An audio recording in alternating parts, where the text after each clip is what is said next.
A labor movement song from over 100 years ago has these words: "Our lives shall not be sweetened from birth until life closes. Hearts starve as well as bodies. Give us bread, but give us roses." Following are poems, music, and visual art that show our movement indeed does not live for bread alone. No more shall we labor while the rich man reposes. Oh, hear the people singing bread and roses. Oh, hear the people singing bread and roses. Our first two pieces show visual protest art. For both, the videography is by Steve Dalber, and the background music is by Benjamin DeGraff.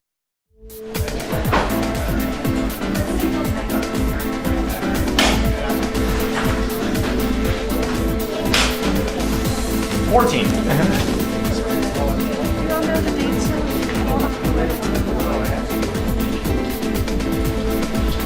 You throw it in this corner, actually, maybe best. Finicky, so it's going to give you a hard time. I think sometimes it works better if you get good pressure.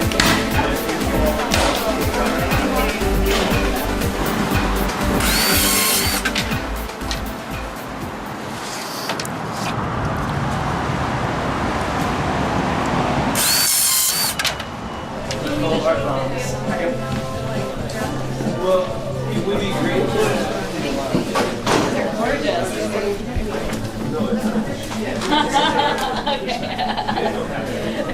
Where does it go back to?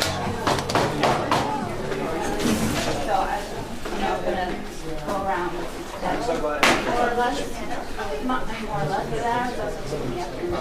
Okay, you're Eric Garcia, Right. and you're from the Act Collective.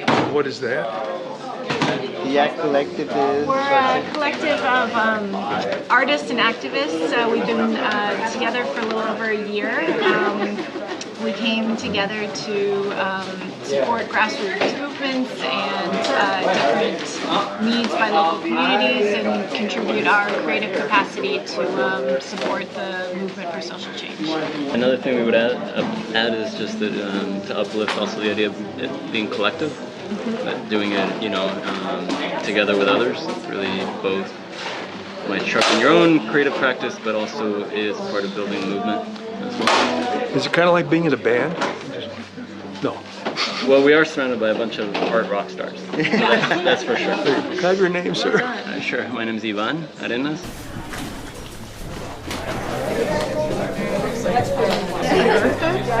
And it's like it was song lyrics from that period in Yiddish.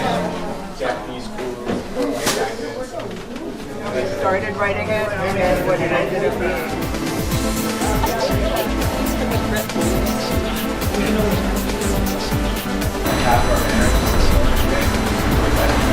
There's logistic being solved. You're welcome. I'm really sorry I left this out here.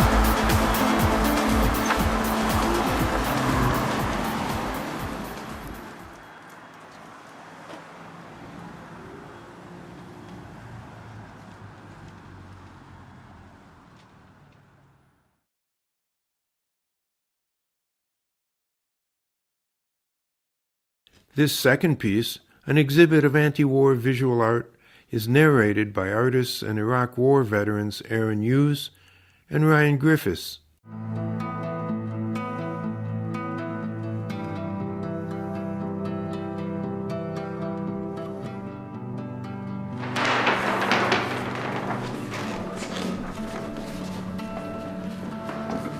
That's pretty good, right? Yeah. We are at the office at Art in These Times, which is a gallery in these times, a publication here in Chicago. And we're about to have the release party for the Celebrating People's History, Iraq Veterans Against the War, 10 Years of Fighting for Peace and Justice portfolio.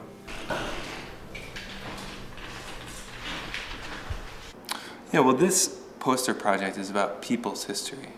It's not about elites' history. And the history or the stories that we're getting in the media are all these elite, quote unquote, soldiers or service members. And I think that presents a very distorted perspective of these occupations, because the occupations weren't conducted just by special forces. It was conducted by thousands and thousands of regular troops.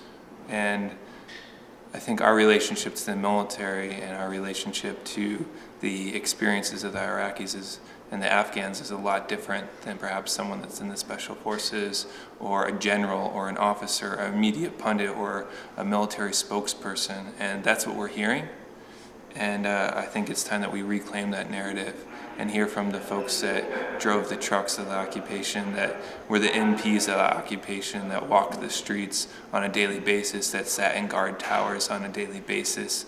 Those are the stories, the anxiety and boredom of the war that was altogether dehumanizing and destructive, I think is really what we need to hear those voices.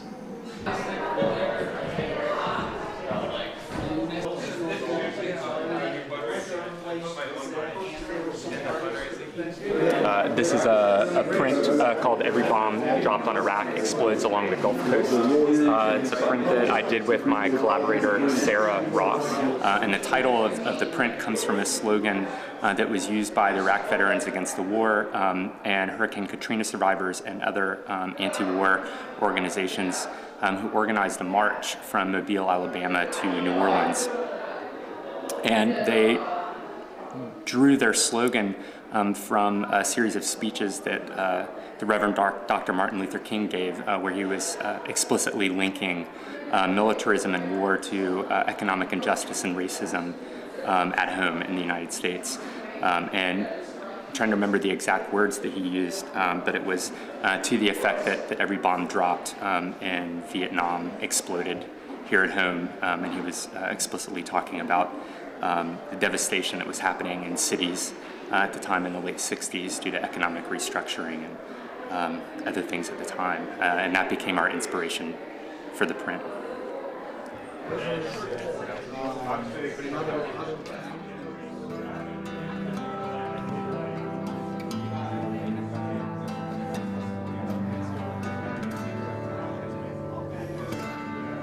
Iraq Veterans Against the War was going to turn 10 years old, which was really scary to me, considering when I first got involved with Iraq Veterans Against the War, I thought we were going to be ending the war and bringing all the service members home, and that was going to be it, and we'd be able to pack up. But instead, what has come about is a state of endless war and a state of perpetual violence, and that's not just abroad but also here in the communities at home, and militarism has expanded here as well as abroad, and that impact is not just on the communities, it's primarily on the communities that are directly affected by occupation, but it's also within the veterans community and the after effects of war.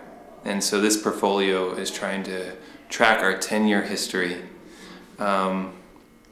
really to lay a groundwork to acknowledge that there was a lot of work that was done that I think is easily forgotten. And I want to hold that up and make sure this project uplifts that and celebrates that history and the accomplishments that we have had.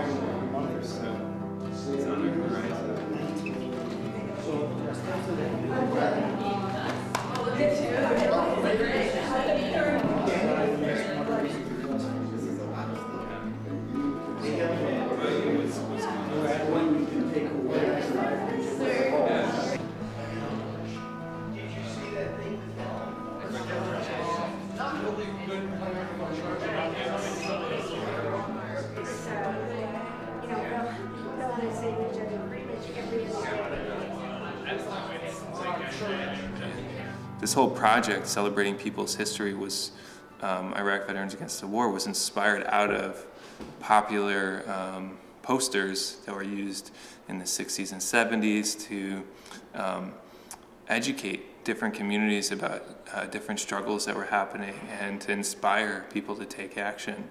And you know, there's some of the old Winter Soldier newspapers that really captured the history of Vietnam veterans against the war. They had amazing posters that they had in all of their publications, and I thought they were really inspiring, and I thought it was a great way to directly communicate with folks. And I created a past portfolio called the War is Trauma portfolio, and Iraq Veterans Against the War used those prints in teach-ins. So we'd pass out the prints and let people read them and tell us what they thought about what they meant. And all of a sudden, we have folks that haven't been engaging with the issues of war and militarism, engaging with it and sharing their perspectives because there's a tool to start a discussion. And so that's what these are. There are these little glimpses into a history, into the stories, into the experiences of people's lives, and how we can celebrate those histories and raise them up. Because as American Sniper and the Special Forces kind of narrative of the current wars overrides a lot of the anti-war work that has happened, I think there's a lot of work to be done in the cultural sphere to shift that narrative and put it back on all the service members that stood up and refused to fight, that spoke out against these wars. And really it was the popular perspective. Over 70% of service members in Afghanistan and Iraq towards the ends of the occupation were opposed to them.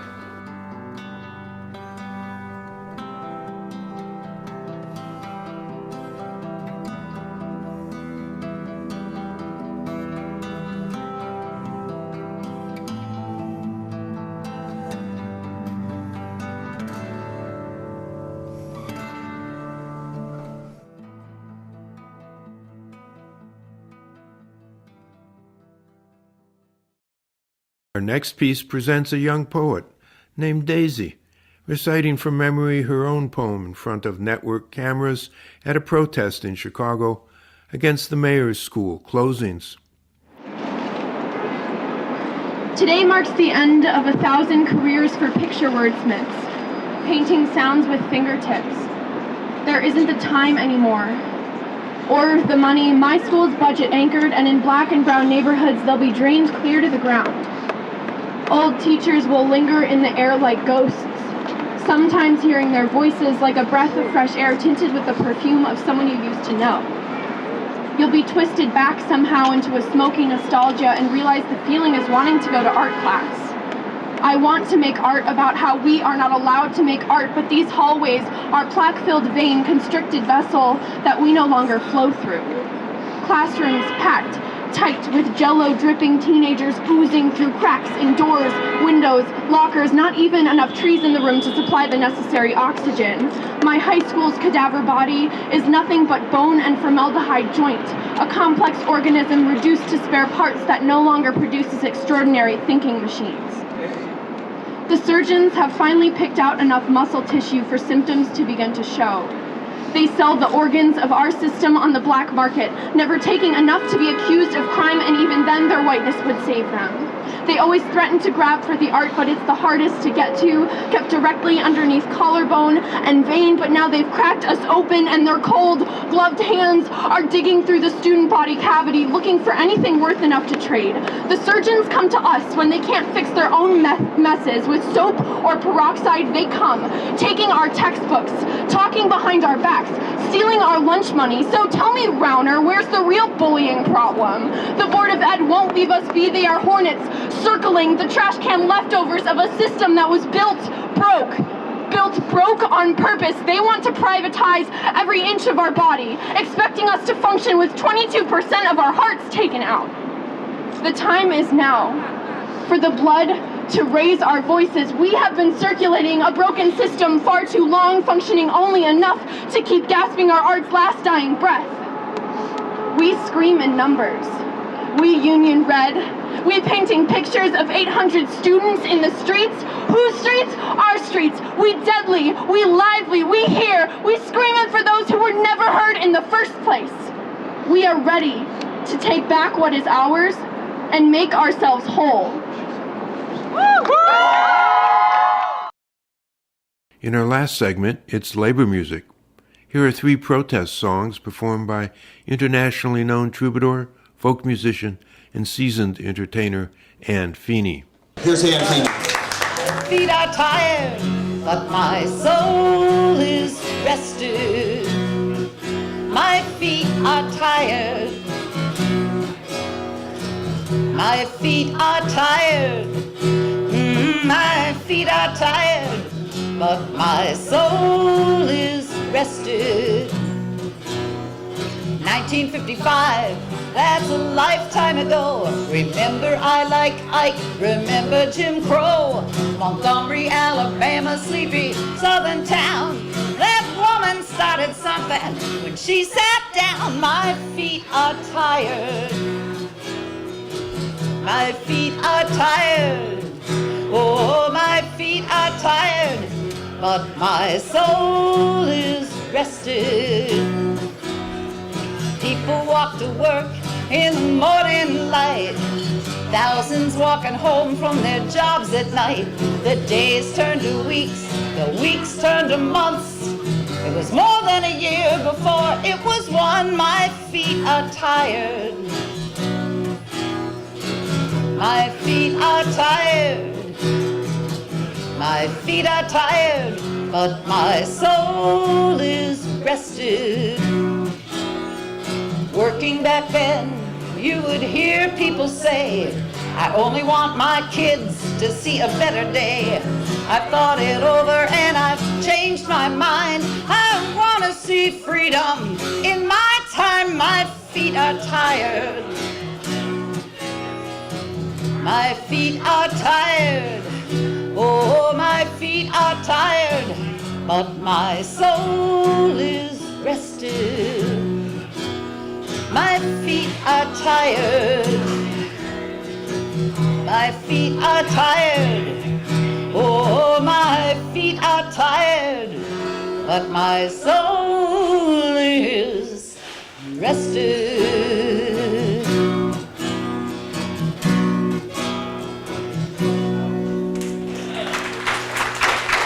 Why, thank you. It's a song from my friend John Fromer and Bernard Gilbert. So, how many people came to sing a little tonight, I hope? Good, good. This is a song I wrote for a play. It's called Buried, and it's the story of the Sago mine disaster. And my friend Jerry Starr tried to document the transformation of the miners' wives in the aftermath of Sago, their transformation from widows into warriors. And he does it very well. But in actual fact, when these women heard that their husbands were dead, they burst into a spontaneous chorus of How Great Thou Art. And I thought to myself, I would want a different song to sing if I found out the company had killed my husband. And so I wrote it. Last night as I lay tossing and a-turning in my bed, I dreamed that I was in the presence of the Lord, with a dozen Sago miners who had gone to their reward. God looked down on those miners and he said, Who has sent my faithful servants here unbidden to my throne? He will answer on that judgment day. Who has left their grieving families heartbroken and alone? He will answer on that judgment day. Oh, he will answer on that judgment day. He will answer on that judgment day. Oh, he will answer on that judgment day. He will answer on that judgment day. Now, if this brings back too many painful vacation Bible school memories for you, you don't have to sing along, but you can see what a good time Dan's having here. It won't hurt you any. I have fashioned those who labor in my image, God did say. I did not call these miners home to me. Many years I had allotted them with friends and family. Now the heavens weep to hear their orphans pray. Oh, you cannot serve God and mammon. If it's mammon that you choose, you will answer on that judgment day. Now what good is all your wealth if your eternal soul you lose? You will answer on that judgment day. Yes, you will answer on that judgment day. You will answer on that judgment day. Oh, you will answer on that judgment day. You will answer on that judgment day. It is easier to get a camel through a needle's eye than a rich man into heaven, it's been told. Every time a human life's cut short by avarice for gold, there will be a day of judgment by and by. Now if you've garnered earthly riches and you come to heaven's door, you will answer on that judgment day. To serve God you must renounce your wealth and share it with the poor, or you will answer on that judgment day. Oh, you will answer on that judgment day. You will answer on that judgment day. Yes, you will answer on that judgment day. You will answer on that judgment day. Last chance, you will answer on that judgment day. You will answer on that judgment day. Oh, you will answer on that judgment day. You will answer on that judgment day. To serve God you must renounce your wealth and share it with the poor, or you will answer on that judgment day. Why, thank you. Almost 100 years ago, and I guess if it's going to make any sense to you, I should give you a little bit of historical background. It's hard to believe, but 100 years ago in this country, there were these, I don't know how to describe them, I guess sort of conservative, fundamentalist religious groups that exerted an inordinate amount of influence over American political life. Really. And their basic philosophy was that God had pretty much handed out the wealth the way he wanted it. And if you were very rich, it was because God loved you. And if you were very poor, then your job in this world was to work like hell, work 84 hours a week for your boss, and collect your reward in heaven. And Joe Hill said, "They're trying to sell you pie in the sky, fellow workers." And he was the fellow who introduced that phrase into our lexicon in this various song, known to many of you, I'm sure. But the chorus goes, "You will eat by and by, in that glorious land above the sky." It's actually way up high, work and pray, live on hay. You'll get pie in the sky when you die. That's a lie. Oh man, I usually have to tell people to say that loud. I love this room. Those TV preachers come on every night. They want to tell you what's wrong and what's right. If you ask how about something to eat, they will answer in voices so sweet. You will eat by and by, in that glorious land above the sky. Way up high, work and pray, live on hay. You'll get pie in the sky when you die.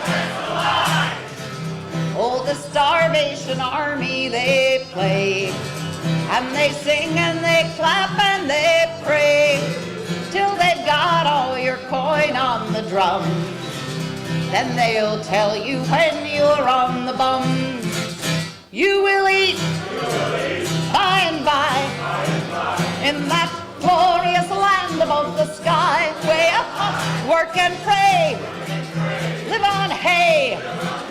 You'll get pie in the sky when you die. So you want a few of the good things in this life. They're going to tell you knock it off with all that strife. Just be a stooge for the bosses, they tell. Why, if not, you will all go to hell. And you will eat by and by, in that glorious land above the sky. Work and pray, live on hay. You'll get pie in the sky when you die. All right, we're gonna give it a happy ending. It's a folk song, we can do that. And a slightly different final chorus. Working folk of all countries unite. Side by side we for freedom will fight. When this world and its wealth we have gained, to those grafters we'll sing this slightly modified refrain. You will eat by and by, once you've learned how to cook or how to fry. Okay, there's a lot of dissension about what the correct answer is after cook and fry. Your options are, the Little Red Songbook says in a pan, or you could say bake a pie, or you could say once you've learned how to cook and how to fry, or dumpster dive. All right, so we'll start that. Working folk of all countries unite. Side by side we for freedom will fight. When this world and its wealth we have gained, to those grafters we'll sing this slightly modified refrain. You will eat by and by, once you've learned how to cook and how to fry. Chop size, clear winner there. Chop some wood, it'll do you good, real good. And you'll eat in that sweet by and by, and that's a lie.